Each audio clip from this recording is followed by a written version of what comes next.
어제 집에 돌아가셔서 말씀 많이 다시 묵상해 보셨습니까?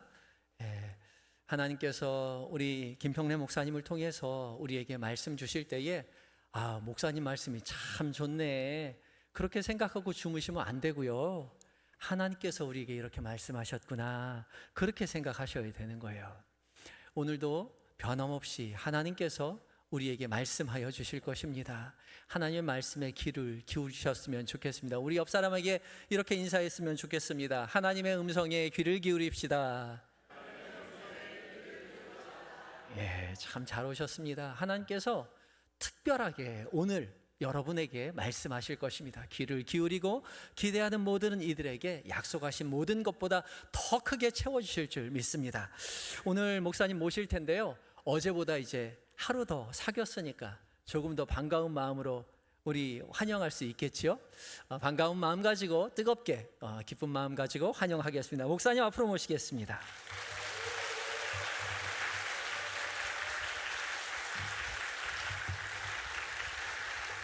감사합니다.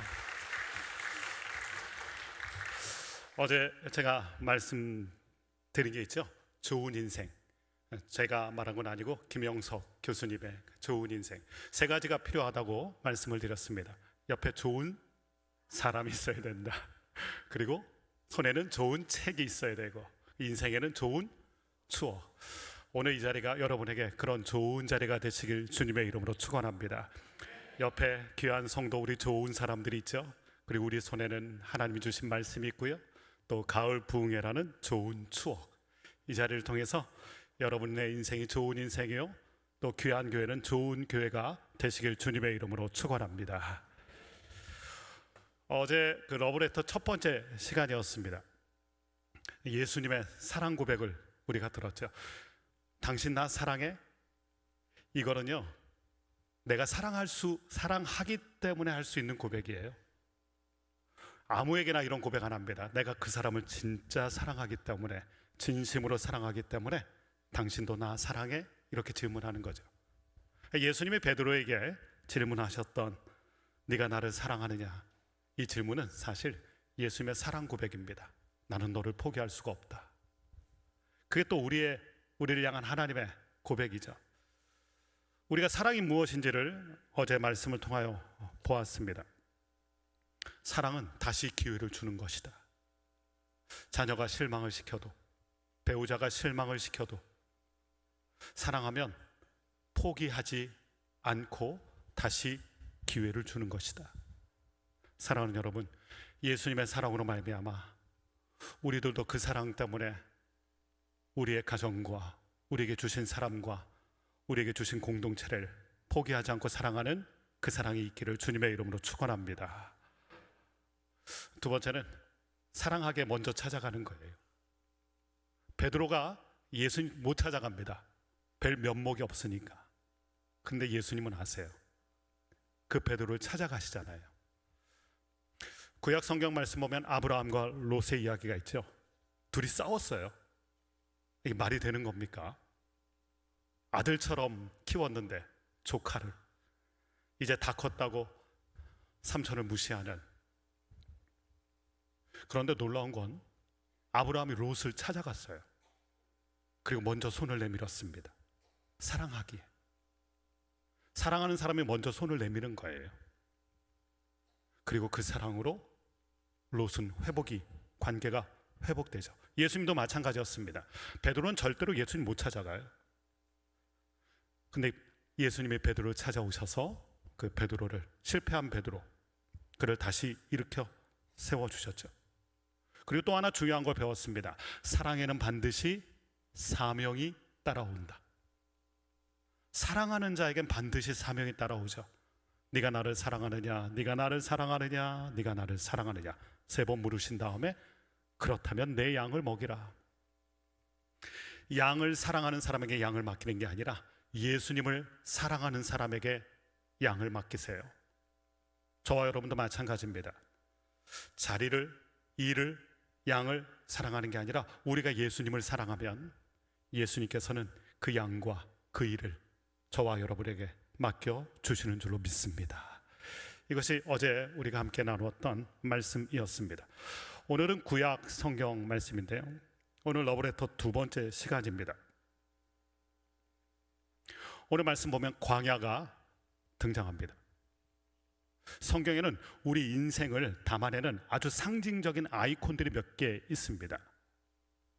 야고보서 말씀 보면 우리의 인생은 안개 같다 이렇게 얘기하셨죠. 쉬 사라지는 안개 같다. 시편 말씀에는 우리 인생이 화살 같다. 많은 분들이 그런 얘기 하시더라고요. 10대, 우리 어린 10대의 자녀들은 그때는 세월이 10km로 가는 것 같다. 천천히 가는 것 같다. 20대는 20km, 40대는 40km, 50대는 50km. 점점 세월이 깊이가 있을수록 그 시간은 비례해서 빨리 가는 걸 우리가 느끼게 되죠. 그래서 화살 인생이다, 쉬 빨리 그렇게 간다, 휙휙 지나간다, 이런 얘기도 있고요. 근데 오늘 말씀에는 정말 인생이 무엇인지 잘 보여주는 단어 하나가 등장합니다. 그게 광야라는 단어입니다. 믿음의 인생이 반드시 겪게 되는 광야. 하나님이 이스라엘 백성을 애굽 땅에서 구원하신 다음에 약속의 땅으로 가게 하시는데 그냥 가게 하지 않으세요. 광야를 통과하게 하십니다. 광야를 맛보게 하세요. 성지순례 가보면 깜짝 놀랍니다. 광야를 보고 여기가 거기 같고 거기가 여기 같고, 그리고 끝없이 펼쳐지는 황량한 땅, 숨이 막혀요. 광야하면 우리는 굉장히 신비로운 땅으로 생각하기 쉬운데 직접 가서 맞닥뜨린 광야는 막막합니다. 근데 하나님이 그들로 하여금 그 광야를 지나가게 하셨다. 광야를 통하여 도대체 우리는 무엇을 배워야 하는가? 왜 광야를 허락하시는가? 광야를 통한 하나님의 사랑은 또 무엇인가? 오늘 말씀을 통하여 함께 나누려고 하는데요, 22절 말씀을 다시 한번 한 목소리로 읽어보도록 하겠습니다. 22절입니다. 시작. 모세가 홍해에서 광야로 들어가서 거기서 사흘 길을 걸었으나 물을 얻지 못하고, 홍해를 건너서 광야로 가게 됩니다. 여러분, 홍해 때는 모두가 좋아했습니다. 구원의 감격이 있으니까요. 춤을 추고 소고를 치고 함께 목소리를 높여서 찬양했죠.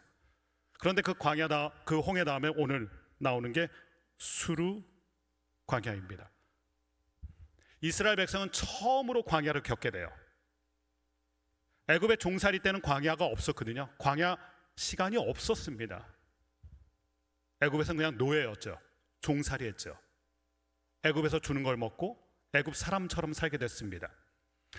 그런 이스라엘 백성을 구원하셔서 처음으로 그들의 인생에 광야를 통과하게 하신 겁니다. 우리도 마찬가지예요. 하나님을 알기 전에는 우리 인생에 광야가 없어요.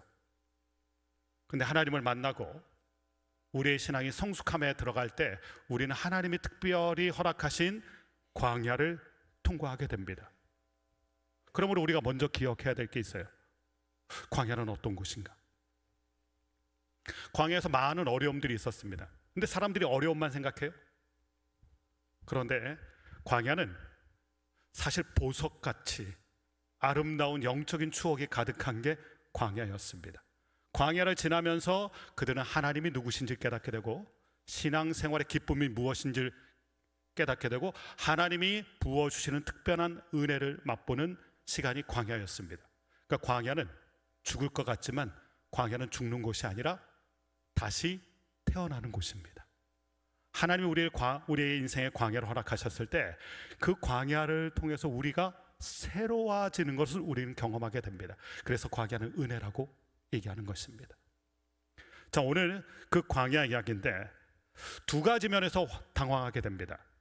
첫 번째는 홍해라는 엄청난 인생에 정말 모멘텀이 될 만한 큰 사건을 경험했잖아요.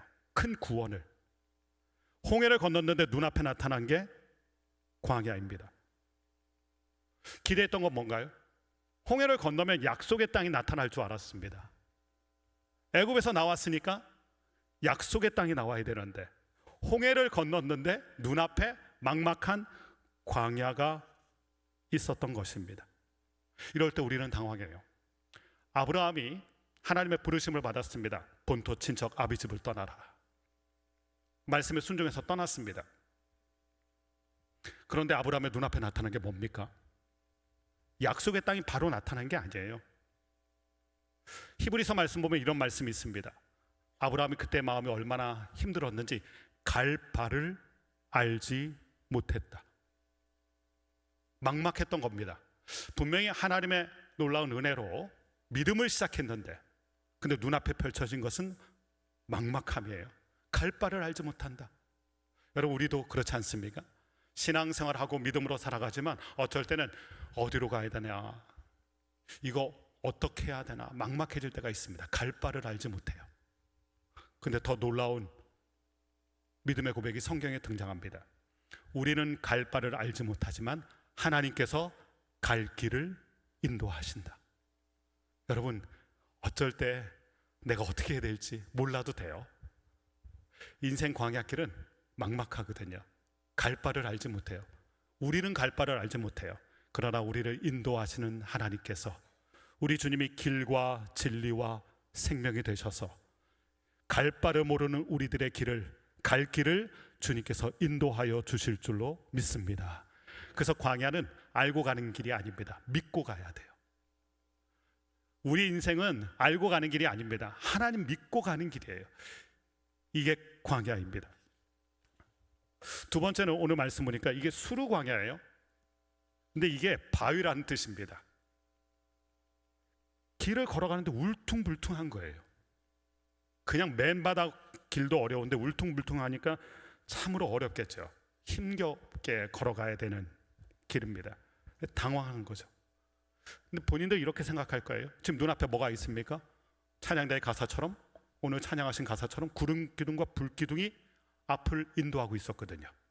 그런데도 울퉁불퉁하고 바위산을 걸어야 되는 그런 어려움이 있었던 것입니다. 이럴 때 당황해요. 아니, 하나님이 우리를 인도하시는데 내 인생이 왜 이렇게 울퉁불퉁할까? 하나님이 인도하시는데 왜 길이 보이지 않을까? 그래서 우리는 사람에게도 실망하지만 우리는 하나님께도 그래서 실망해요. 왜 홍해를 건넜는데 왜 눈앞에 광야인가? 이런 질문들, 아마 이스라엘 백성의 마음들이 그려 했을 겁니다. 홍해를 건넜는데 광야가 나타났으니. 상황이 더 심각해졌어요. 3일을 걸었습니다. 3일을 걸었는데 물을 얻지 못한다. 길도 울퉁불퉁하고 힘들고 또 물을 못 먹으니 목은 타들어 가고, 이 기진맥진하는 일이죠. 참 힘들어졌습니다. 그리고 3일 만에 드디어 눈앞에 물이 나타났어요. 근데 이 물을 한번 보세요. 어떤 물인가? 23절 말씀을 같이 읽어보겠습니다. 23절입니다. 시작. 마라에 이르렀더니 그곳 물이 써서 마시지 못하겠으므로 마라라 하였더라. 물을 발견했으니까 오아시스 같은 거 느낌이었겠죠. 뛰어가서 그 물을 벌컥벌컥 마셨는데 그 물이 너무 써서 마시지 못하더라. 너무 써서 그곳 이름을 마라 쓰다라고 한 것입니다. 여러분, 우리가 구원받은 이후에, 하나님의 자녀가 된 이후에 이런 마라를 경험합니다. 쓴 사람 만나고요, 쓴 경험을 하게 되기도 합니다. 아브라함 이야기로 다시 돌아가 보면 갈 바를 알지 못했지만 갈 길을 인도하시는 주님의 인도하심을 따라왔는데 그 땅에 기근이 들었더라. 주님의 약속을 믿고 왔는데 그 땅에 기근이 들었습니다. 아브라함이 맛본 마라죠. 쓴 경험, 고통스러운 경험을 하게 된 것입니다. 여러분, 다윗은 어떨까요? 골리앗을 이기고 민족의 영웅이 됐습니다. 인기가 올라가기 시작해요. 그것을 질투하는 사람이 나타납니다. 사울왕이죠. 쓴 사람을 만났습니다. 죽이려고 해요. 창을 던졌죠, 다윗에게. 다윗은 어쩔 수 없이 피해서 그 인생의 황금기를 광야에서 지내게 됩니다. 이게 다윗의 말하였죠. 여러분들에게도 누군가에게 말할 수 없는 여러분만의 아픔과 쓴 경험들, 쓴 사람 있을 겁니다. 그게 여러분이 만난 마라입니다. 지금 이스라엘 백성의 마음은 어떨까요? 불편해지기 시작해요. 마음이 너무 불편해요. 하나님의 인도하심을 따라서 분명히 감격적인 신앙의 고백으로 홍해를 건넜는데, 구원을 경험했는데, 길이 광야길이고 어디로 갈지도 모르겠고, 그리고 가다가 또 쓴 경험을 하게 되고. 여러분, 이게 광야예요. 우리가 믿음으로 걷는 광야, 어디로 갈지 모르겠고, 그리고 아픈 경험도 하게 되고. 이때 조심해야 돼요. 쓴 경험을 하게 될 때 24절 말씀을 계속해서 한번 읽어보겠습니다. 이스라엘 백성의 반응이 이렇게 나오는데 24절입니다. 함께 읽겠습니다. 백성이 모세에게 원망하여 이르되 우리가 무엇을 마실까 하여. 모세에게 원망하였다. 모세에게 찾아와서 삿대질하기 시작하죠. 원망하였다. 여러분, 불과 3일 전만 해도 모세는 영웅이었어요. 그리고 이스라엘의 희망입니다. 모세만 따라가면 된다, 이런 생각했겠죠. 모세는 희망이었어요. 다들 모세 덕분에 우리가 애굽에서 나왔다, 이런 얘기를 했을 겁니다. 그런데 지금은요, 아니 모세 때문에 다 죽게 됐다. 모세 덕분에 하다가 이제 모세 때문에. 여러분, 이 장면에서 우리가 알게 되는 게 있어요. 사람은 참으로 변덕스럽다는 겁니다. 그러나 기억하셔야 돼요. 사람은 변덕스럽지만 하나님은 변함이 없으세요. 조심해야 될 게 있어요. 쓴 경험을 하게 될 때 누구를 탓하거나 누구를 희생양 삼는 거, 아내를 혹은 이웃을 당신 탓해, 당신 때문에, 이렇게 우리가 누군가를 희생양으로 만드는 일이 많고, 또 그것 때문에 싸우게 되는 일이 많아요. 쓴 경험으로 말미암아 마음이 상하니까 원망이 나오고 서로 다투게 되는 것. 특별히 가까이 있는 분하고 싸우지 마세요. 우리 싸우면 정든다고 하죠. 근데 싸우면 멍듭니다. 정드는 게 아니라 그 가슴에 멍이 들어요. 가까운 부부 사이에도 멍이 들고, 부모 자녀들도 부모님 때문에 가슴에 멍이 들고 한이 되기도 하고. 쓴 경험을 할 때 가까이 있는 분에게 조심하셔야 돼요. 원망을, 그리고 그 사람을 탓하며 희생양 삼는 거 조심하셔야 돼요. 모세에게 가서 원망을 늘어놓은 것입니다. 사람이 참 변덕스럽다는 것을 우리는 알게 돼요. 그러나 오늘 말씀 보면 모세가 우리 눈앞에 있는데, 모세는 하나님께로 나아갑니다. 여러분, 똑같은 어려움이잖아요. 그런데 사람에게 가서 탓을 하는 사람이 있고 하나님께 나아가는 사람이 있어요. 사람들은 모세에게 원망했습니다. 모세에게 따지기 시작했어요. 모세를 탓하기 시작합니다. 근데 모세는 똑같은 아픔을 가지고 하나님께로 나아가더라. 그러므로 우리가 중요한 게 있습니다. 인생의 쓴물을 만날 때 우리는 어디로 가야 할까? 광야를 지날 때 반드시 우리에게 쓴 경험들이 있습니다. 그것을 가지고 우리는 누구에게로 가느냐가 중요하다. 25절 말씀을 읽어보겠습니다. 하나님 앞에 나아간 모세가 이렇게 하나님께 외치기 시작합니다. 25절입니다. 모세가 여호와께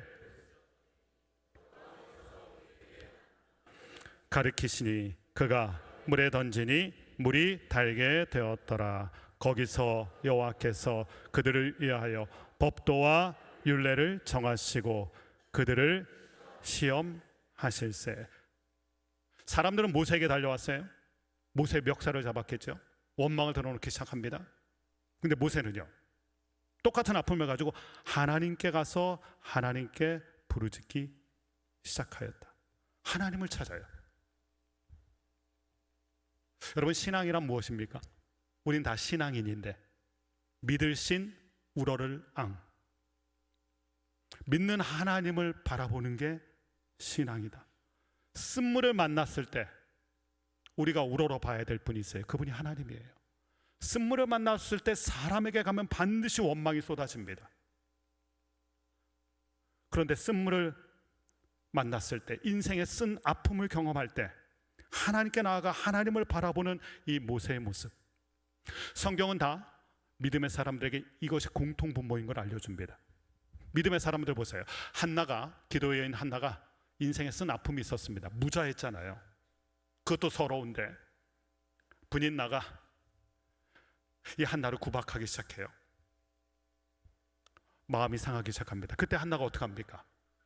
분인 나에게 가거나 남편에게 간 게 아니었어요. 성소로 가죠. 하나님께. 그리고 하나님을 우러러보기 시작합니다.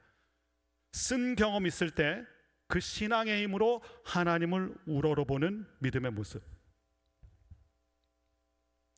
룻기 말씀 보면 나오미라는 여인이 나오죠.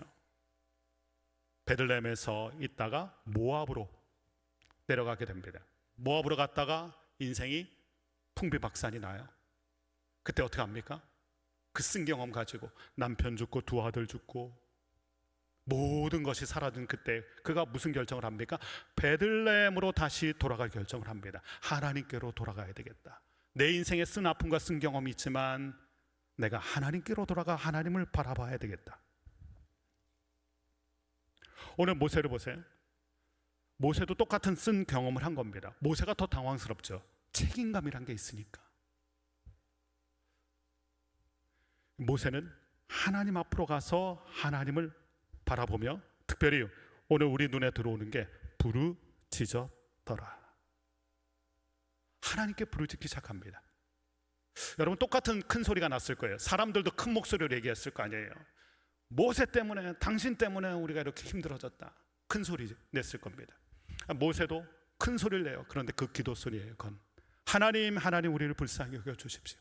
구원의 하나님, 이 광야 인생을 불쌍히 여겨 주십시오. 우리는 깨닫게 됩니다. 마라를 만날 때가 있습니다. 광야에서 그 마라를 만날 때가 기도의 때인 줄로 믿습니다. 여러분이 쓴 경험, 쓴 사람 만났다. 그때가 하나님 앞에 부르짖어야 할 때인 거예요. 시편 50편 15절에 이런 말씀이 있죠. 환난 날에 나를 부르라. 내가 너를 건질 것이다. 마라를 만났을 때 나를 부르라. 그래서 광야는 신비의 땅입니다. 어려움이 많아요. 근데 그 어려움을 이길 만한 하나님의 은혜가 그 땅에 있는 줄로 믿습니다. 그래서 보석 같은 은혜 경험을 하는 게 광야입니다. 환난 때, 시험의 때, 또 마라의 때, 그때가 기도의 때다. 혹시 마라를 만나셨다면 하나님을 불러야 됩니다. 환난 날엔 하나님을 불러야 돼요. 제가 어렸을 때 그 뚝섬에, 지금은 없지만 옛날엔 그게 유원지였어요. 해수욕을 했습니다. 거기서 수영을 했었어요.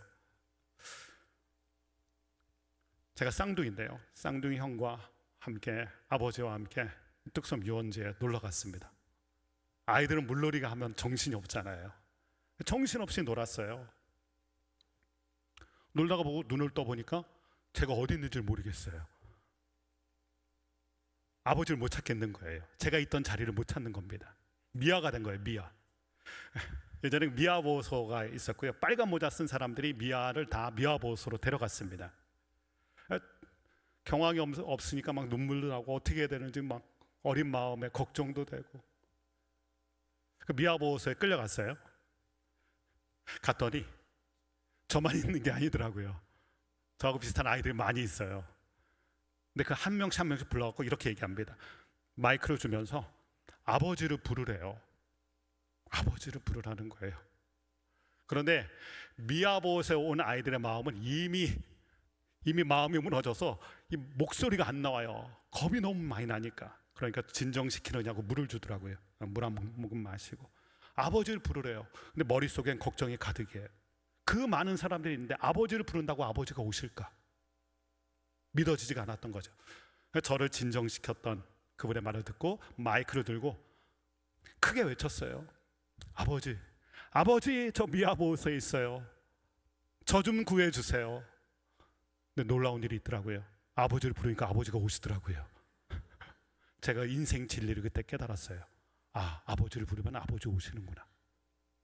사랑하는 여러분, 여러분이 하나님 아버지를 부르면 여러분의 인생의 때, 마라의 때에 하나님이 여러분에게 오실 줄로 믿습니다. 모세가 그것을 한 거죠. 하나님께 부르짖기 시작했습니다. 그가 크게 하나님 앞에 은혜를 구하며 하나님을 부르짖었어요. 똑같은 세팅이에요. 똑같이 어려움, 똑같은 마라를 만났어요. 근데 백성들과 모세의 반응이 다른 거예요. 가서 모세를 탓하고 원망하고 그랬던 사람들이 있는가 하면 하나님을 붙들고 기도하는 모세. 똑같은 입에서 큰 소리가 나왔지만 그러나 그 소리는 다른 거죠. 그랬더니 하나님이 모세에게 특별한 은혜를 주셨는데 한 나무를 가리키셨다.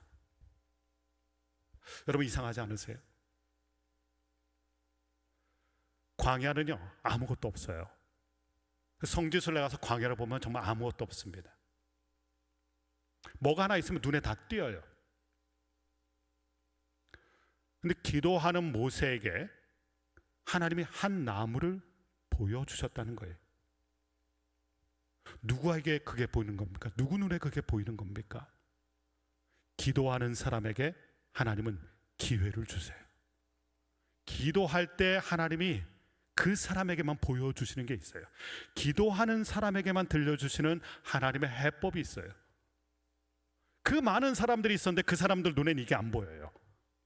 모세에게만 이것을 보여주셨다는 겁니다. 예레미야 33장 3절의 말씀을 같이 한번 자막을 통해서 읽어보도록 하겠습니다. 함께 읽습니다. 너는 부르짖으라. 내가 알지 못하는 크고 은밀한 일을 내게 보이리라. 하나님이 얘기하세요. 부르짖어라. 그러면 크고 은밀한 일을 내가 보여줄 것이다. 모든 사람이 원해요. 크고 은밀한 일, 그 하나님의 해법은 누구나 원합니다. 인생이 막막하면 뭐 어떻게 하든 뭐라도 해결하고 싶잖아요.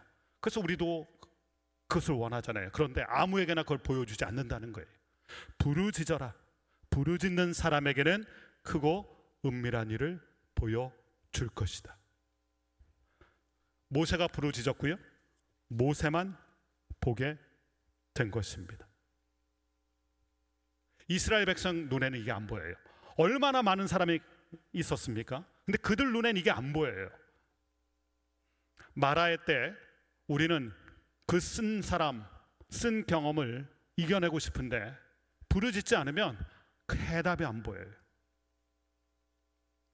하나님은 부르짖는 자에게 보여주시죠. 야곱을 생각해 보세요. 고향으로 돌아가는 야곱의 마음이 천근만근이에요. 우린 고향 땅을 걸어가게 되면 즐겁고 발걸음도 가볍죠. 근데 야곱은 그렇지 못합니다. 왜냐하면 에서가 기다리잖아요. 형이 분노하고 칼을 들고 있는 에서. 여러분 마음의 상처를 조심하셔야 돼요. 장은 묵힐수록 맛이 나지만요, 상처는 묵힐수록 독해지거든요. 에서가 아주 독해졌어요. 동생 온다는 소식에 칼을 갈잖아요. 야곱이 너무 당황했습니다. 선물 공세에도 마음이 통하지가 않아요. 그때 어떻게 합니까? 야복 강가에서 하나님 앞에 기도하잖아요. 하나님께 부르짖기 시작해요. 쓴 사람, 쓴 경험 앞에서 하나님께 부르짖기 시작해요. 그랬더니 하나님께서 그 에서의 마음을 녹이시죠. 그 돌덩이 같은 마음을, 분노에 가득 찬 마음을 하나님. 여러분 우리가 사람의 마음을 바꾸지 못해요. 그러나 하나님께 부르짖을 때 하나님이 그 사람의 마음 녹여주시는 줄로 믿습니다. 그 쓴물과 쓴 경험, 마라의 경험은 그런 거예요. 우리가 어쩌지 못합니다. 우리가 그 물을 어떻게 달게 만들어요? 우리는 못해요. 그러나 부르짖는 자에게 하나님이 그 은혜를 주시죠. Why Me라는 책이 있습니다. 여러분 이 책은 꼭 한번 신앙책으로, 신앙도서로 한 번쯤은 꼭 읽어보시면 좋을 만한 책입니다. 김충군 박사님에 대한 신앙 이야기예요. 아주 믿음 좋은 귀한 분의 신앙 이야기인데, 이분이 28살 때 청운의 푸른 꿈을 안고 미국으로 갑니다. 단돈 200불. 그리고 낮에는 열심히 일을 하고 저녁에는 또 열심히 공부를 하셨습니다. 그리고 한국인 최초로 정치학 박사를, 한국인 최초예요. 이분이 정치학 박사를 따시고 108대 1의 경쟁을 뚫고 교수님이 됐어요. 성공한 거죠. 그렇게 인생이 꽃을 피우던 어느 순간에 어느 날 몸에 무기력감을 느끼기 시작하고 피곤함을 느끼기 시작합니다. 뭔가 몸에 이상 반응들이 온 거죠. 병원에 찾아가 봤더니 악성 간경화, 간이 벌써 다 망가졌어요. 이분의 간은. 손 쓸 수가 없다는 의사 선생님의 얘기를 듣게 된 거예요. 이분이 처음 든 게 하나님에 대한 실망이에요. 이분이 30살 후반에 장로가 됐거든요. 교회에서. 그리고 후학들을 가르치면서 또 교회에서 봉사를 많이 하고 있었는데, 그리고 이제 좀 성공했는데, 이제 좀 괜찮아졌는데 이 아픔을 겪게 되니까 이분이 너무 마음이 힘들었던 거예요. 근데 마음에 또 이런 생각이 드는 거예요. 내가 이렇게 죽을 수는 없다. 어떻게 살아낸 인생인데, 내가 어떻게 일군 내 인생의 성공인데 이대로 죽을 수는 없다. 그래서 짐을 다 싸들고 LA에서 가까운 산에 올라간 거예요. 산에 올라가서 하나님과談판을 지으려고 이분이 올라간 거예요. 그런데 하나님께 가도 하나님에 대한 원망만 쏟아지죠. 그러다가 읽게 된 말씀이 있는데 시편 118편 5절이에요.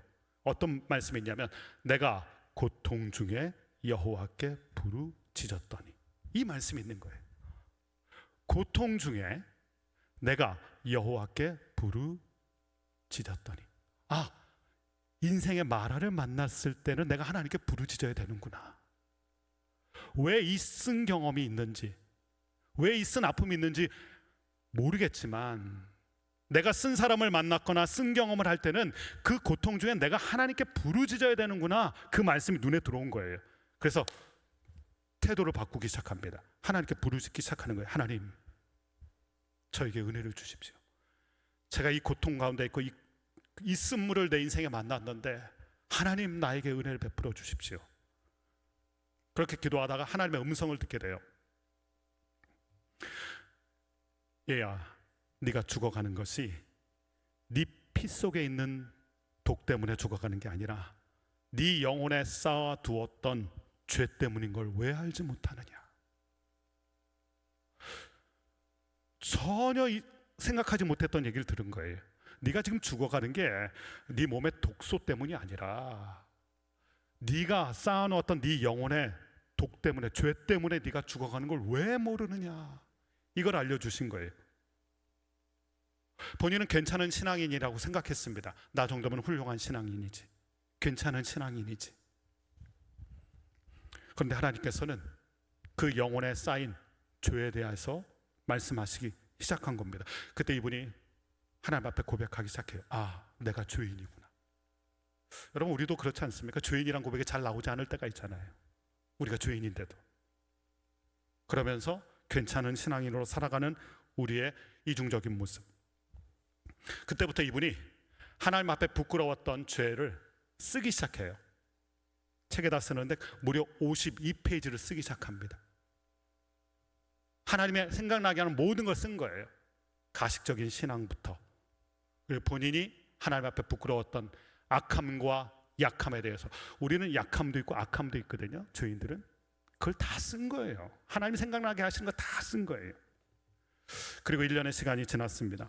수술이 불가했던, 의사도 포기했던 악성 간경화가 하나님의 은혜로 말미암아 하나님의 특별한 은혜가 있었던 것 같아요. 그분을 더 쓰실 만한 은혜. 그래서 이분이 깨끗이 낫고 그 다음부터 어떤 일을 했냐면 자마라는 운동을 했어요. 미국 내 청년들을 일깨우는, 하나님께로 돌아오게 하는. 근데 여기서 중요한 게 있어요. 고통 중에 하나님께 부르짖었더니 하나님이 보여주신 게 있다는 거예요. 이분이 드라마틱하게 나았다, 이게 중요한 게 아닙니다. 이분의 간증에서 중요한 건 그 마라의 쓴 경험을 할 때, 그 고통 가운데 있을 때 하나님께 부르짖었더니 하나님이 보여주신 게 있다는 거예요. 이게 그분에게 생명이 됐습니다. 쓴물로 고통 가운데 있는데 모세에게 보여주었던 한 나무를 물에 던졌더니 달게 됐잖아요. 그런 것처럼 이분에게 보여주신 그게 있었어요. 네 영혼에 쌓아두었던 너의 죄, 그거는 안 보여요. 여러분, 하나님이 보여주지 않으면 우리는 그게 안 보입니다. 쓴 경험을 하고 아픈 경험을 할 때 누구라도 빨리 이것에서 벗어나고 싶잖아요. 그리고 해법을 하나님께 달라고 마음을 모아서 기도할 때도 있잖아요. 그런데 하나님 앞에 그것을 고통 가운데 부르짖음으로 드리지 않으면 그게 안 보여요. 근데 이분에겐 하나님이 그걸 보게 하신 거예요. 그리고 그것을 통하여 이분이 살아나는 은혜. 안타까운 건 오늘 본문에서 모세에겐 보였는데 다른 사람에겐 보이지 않았다는 거예요. 광야에는 사실 이 나무가 흔하지 않거든요. 그냥 눈만 뜨면 어떻게 보면 볼 수 있는 건데 안 보이는 거예요. 왜 안 보였을까요? 왜 안 보였을까요? 원망하는 그들의 눈이 그것을 못 보게 만드는 거예요. 우리 마음에 누군가에 대해서 불편하고 원망이 가득하잖아요. 안 보여요. 하나님이 보여주시는 게 안 보입니다. 불평과 원망이 우리의 눈을 가리우는 거예요. 그리고 원망 조심하셔야 돼요. 우리는 쓴 경험하고 쓴 아픔이 있을 때마다 자꾸 누군가를 탓하고 희생양으로 만들고 원망하는데요, 이거 조심하셔야 돼요. 고린도전서 10장 10절의 말씀을 같이 한번 읽어보겠습니다. 함께 읽습니다. 시작. 그들 가운데 어떤 사람들이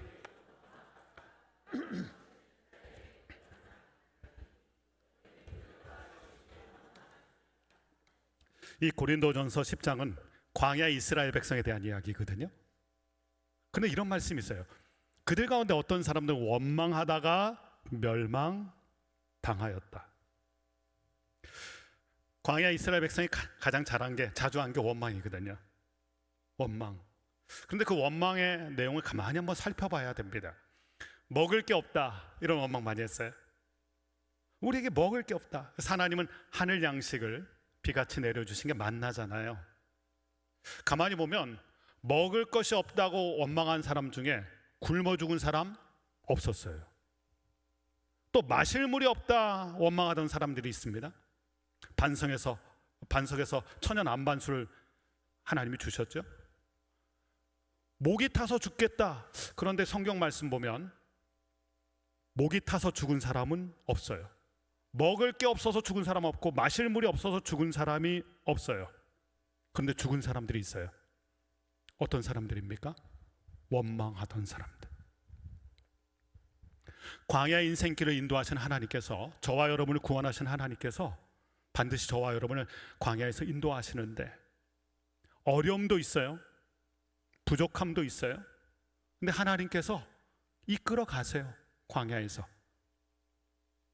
그런데 그 중에서 원망하던 사람들, 그 사람들은 멸망을 당했다. 여러분, 불편해서 죽는 게 아닙니다. 불평하다가 죽는 거예요. 광야 인생길에서, 믿음의 길에서 불편한 일을 당하잖아요. 불편한 일이 왜 없겠습니까? 불편한 사람이 있죠. 불편한 경험도 하죠. 근데 불편하다고 죽은 사람은 없어요. 근데 불평하다가 죽은 거예요. 사랑하는 여러분, 여러분의 입술에서, 광야를 함께 가는 여러분의 입술에서 불평과 원망이 떠나가기를 예수님의 이름으로 축원합니다. 누구 때문이라고 말씀하지 마세요. 오히려 성도와 교회는 이렇게 얘기해야 됩니다. 덕분에, 때문에라고 얘기하지 마세요. 당신 때문에, 그게 아니라 당신 덕분에 우리 가정이 평안해. 집사님 덕분에, 권사님 덕분에, 장로님 덕분에 우리 교회가 평안해. 덕분에라는 얘기를 하셔야 돼요. 근데 불평하고 원망하다가 화를 당하였다. 또 하나 오늘 말씀에서 은혜가 되는 게 있습니다. 기도하던 모세를 통하여서 쓴물이 이 단물이 됐죠. 하나님께서 해법을 알려주신 거예요. 근데 그 물을 누가 마셨습니까? 이스라엘 백성 모두가 마셨어요. 그 모세만 마신 게 아닙니다. 중요한 걸 깨닫게 돼요. 기도하는 사람 때문에 이스라엘 백성이 살게 되었다. 가정도 마찬가지입니다. 가정이 왜 어려움이 없겠어요? 자녀들 때문에 어려울 수도 있고, 관계 속에서 부부가 어려울 수도 있고, 공동체도 그렇죠. 왜 불편한 게 없겠습니까? 광야는 다 불편한 땅이에요. 여러분의 인생은 불편할 거예요. 그때 우리가 기억해야 됩니다. 그때 내가 기도하는 사람이 되리라. 우리 가정에서 내가 기도하는 사람이 되리라. 왜냐하면 기도하는 사람에게만 보여주시거든요. 교회도 마찬가지예요. 기도하는 사람에게만 하나님이 알려주세요. 그리고 기도하는 사람 때문에 가정이 살고 공동체가 사는 겁니다. 사랑하는 여러분, 기도하는 여러분 때문에 여러분의 자녀가 살고 여러분의 가정이 살고 여러분의 공동체가 살아나는 은혜가 있기를 예수님의 이름으로 축복합니다. 기도하는 모세 때문에 이스라엘 백성 다 사는 거잖아요. 모세도 같이 원망했다면 어떤 일이 있었을까요? 백성들도 원망하고 모세도 원망했다면 쓴물은 계속 써요. 여러분 계속 원망하잖아요. 자녀가 원망한다고 부모도 원망해 보세요. 그럼 계속 그 가정은 쓴물이 나옵니다. 옆에 성도가 원망한다고 여러분도 원망해 보세요. 계속 쓴물을 마시게 돼요. 누군가는 원망할지라도 여러분의 입술에서는 기도가 터져나오기를 예수님의 이름으로 축복합니다. 기도하는 사람이 살리게 되어 있어요. 기도하는 사람에게 기회를 주시고 기도하는 사람을 통하여 기적을 주세요. 이것이 오늘 광야에서 마라의 은혜를 경험한 모세입니다. 계속해서 26절과 27절 말씀도 읽어보겠습니다. 함께 말씀을 읽습니다. 시작. 이르시되 내가 보기에 의를 행하며 내 계명에 귀를 기울이며 내 모든 규례를 지키면 내가 애굽 사람에게 내린 모든 질병 중 하나도 너희에게 내리지 아니하리니 나는 너희를 치료하는 여호와임이라. 그들이 엘림에 이르니 거기에 물샘 12과 종려나무 70그루가 있는지라. 거기서 그들이 그 물 곁에 장막을 치니라. 광야로 들어와서 불편했죠. 그리고 쓴물을 마셔서 너무 힘들었어요. 그 고통이 너무 심하니까. 근데 오늘 말씀 보니까 그 마라를 지나서 가보니까 불과 10km, 멀리 떨어진 것도 아닙니다. 3일 길에 비해서 10km는 짧은 시간이잖아요. 그 10km의 바깥에 물샘이 있어요. 엘림이 있습니다. 오아시스가 있어요. 모든 사람들이 마실 만한 아름다운 오아시스가 있었다는 겁니다. 중요한 건 마라에서 엘림이 안 보여요. 여러분이 쓴 경험 가운데 있을 때, 쓴 사람, 쓴 아픔에 있을 때는 하나님이 준비하신 이 오아시스 같은 엘림이 안 보여요. 그런데 중요한 거는 안 보인다고 없는 겁니까? 아니에요. 하나님은 우리의 인생을 엘림으로 인도하고 계시거든요. 마라는 통과하는 거예요. 마라를 통하여서 하나님이 주시는 레슨이 있잖아요. 하나님은 왜 쓴 경험, 쓴 사람을 여러분에게 주실까요? 그것을 통하여 우리는 성숙해지거든요. 그리고 하나님의 은혜를 입게 되고요. 더 단단해지는 거예요. 광야는 내가 죽는 곳이 아니라 내가 새롭게 태어나는 곳이거든요. 그런 마라를 통하여서 우리가 하나님의 백성답게, 여러분 홍해를 건넜다고 구원을 받았다고 우리가 바로 천국으로 가는 거 아니잖아요. 이 땅의 삶에서 천국에 합당한, 천국 시민에 합당한 거룩한 모습으로, 그것을 우리는 성화라고 얘기하죠. 성화의 단계를 이 광야 시간을 통하여 우리가 겪게 되는 거거든요. 하나님께서 그것을 통하여 우리 인생을 아름답게 걸작품으로 빚어가시고 우리의 그 걸작품 같은 인생을 통하여 세상의 빛과 소금이 되게 하시고, 그러니까 마라는 통과하는 시간이라고요. 하나님은 저와 여러분을 반드시 엘림으로 인도하여 주실 줄로 믿습니다. 마라에서 엘림이 안 보인다고 하나님께 원망하지 마세요. 조금만 더 가보셔야 돼요. 하나님은 마라를 통과해서 하나님 우리 엘림으로 인도하시거든요. 요즘 젊은이들에게 많은 감동을 주고 있는 분 중에 이화여대 이지선 교수님이세요. 지선아 사랑해, 여러분 뭐 TV나 책을 통해서 많이 보셨을 거예요. 대학 4학년 때 큰 아픔을 경험하게 되죠. 교통사고로 해서 전신이 화상을 입는 안타까운 일이 일어나게 됐습니다. 얼마나 본인이 힘들었는지 오빠한테, 오빠 나 이렇게 고통스럽게 사느니 나 좀 죽여줘, 오빠한테 자신을 죽여달라고 얘기할 정도로 그가 쓴 경험을 했죠. 아주 큰 고통을 경험하게 되었습니다.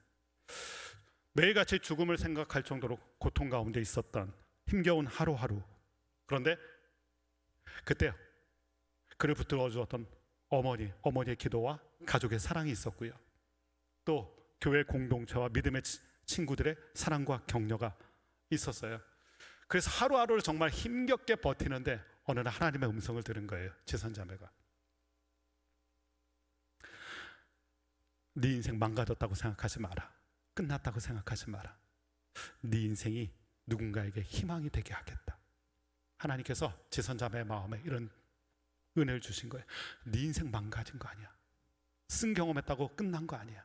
네 인생이 누군가에게 희망의 메시지가 되게 하겠다. 그런 메시지를 주신 거예요. 그걸 붙들고 공부를 하게 되죠.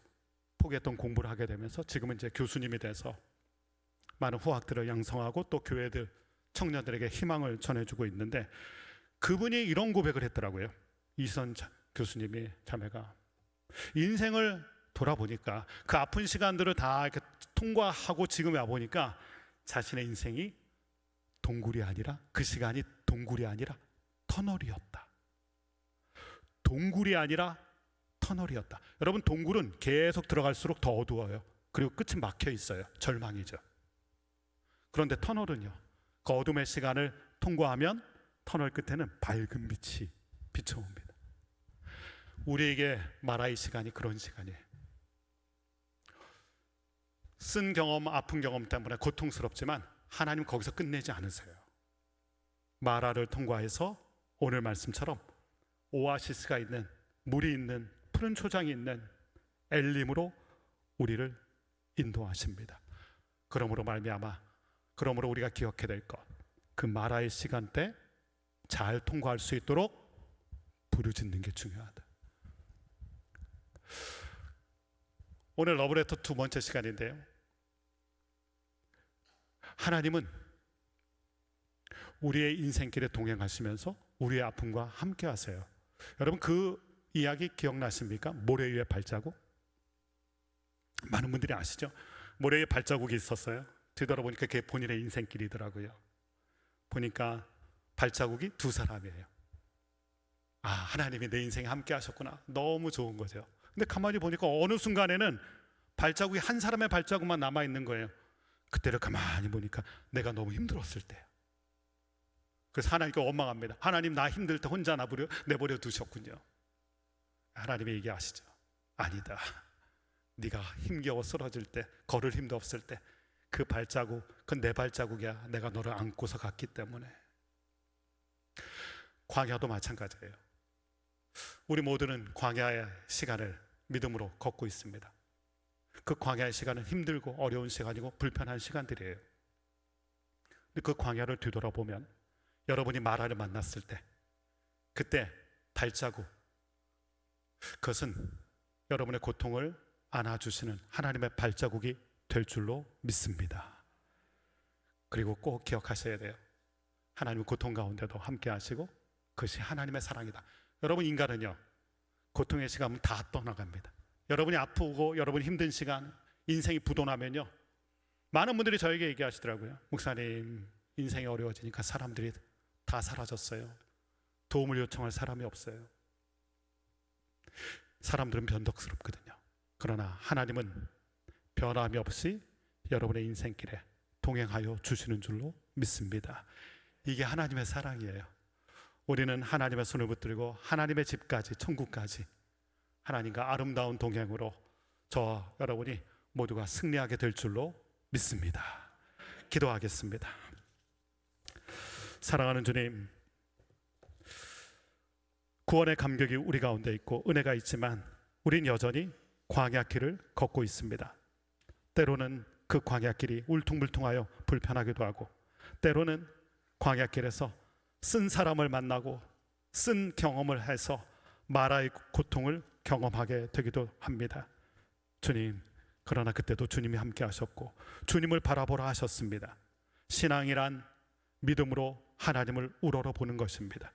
주님, 힘들 때 사람을 바라보는 게 아니라, 여기저기 사람을 바라보는 게 아니라, 그때마다 기도의 자리에 나와서, 예배의 자리에 나와서 하나님을 바라보며 하나님이 주시는 은혜를 구하는 우리 모두가 되게 하여 주옵소서. 하나님, 쓴물이 단물이 되는 건 하나님의 은혜 아니면 안 됩니다. 그리고 쓴물이 단물이 되는 건 기도할 때만 이루어지는 하나님의 역사입니다.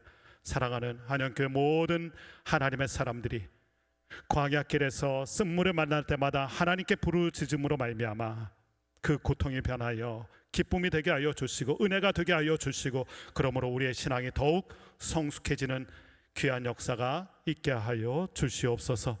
하나님, 고통 중에도 우리를 버리지 아니하시고 우리와 함께 하시고 우리의 기도를 들으시는 하나님의 사랑, 그 사랑을 붙들고 우리 모두도 이 광야를 잘 통과하게 하여 주시옵소서.